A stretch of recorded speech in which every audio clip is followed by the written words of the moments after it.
Hello বন্ধুরা, তোমরা সবাই কেমন আছো? আশা করি ভালো আছো, আর আমিও ভালো আছি। তো তোমরা সবাই এখন কি করছো? আর আমি এখন স্নান করে এসেছি। তোমরা সবাই কি করছো কমেন্ট করে জানাবে। আর আজকে আমি তোমাদের দেখাবো আজকে আমি কি রান্না করেছি। চলো দেখাই।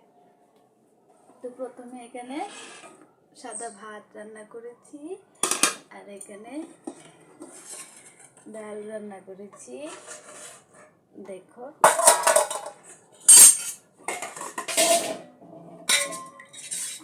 ডাল আর এখানে শাক, কারকল ভাজি, আলু ভাজি। আর এই কারকল ভাজি জানো কোথায়? আমাদের বাড়িতে আজকে গাছের মধ্যে আজকে নতুন ধরেছে, তো আজকে এই কারকলগুলো ভাজি করেছি।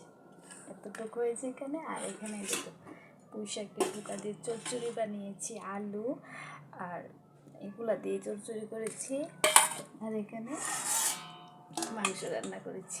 এই যে এখানে মাংস বানিয়েছি আজকে। তো লাল লাল হয়েছে না? তো তোমরা সবাই কি রান্না করেছো, আর আমার রান্নাটা তোমাদের কীরকম লেগেছে জানাবে। আর তোমরা সবাই ভালো থাকবে। ঠিক আছে, বাই।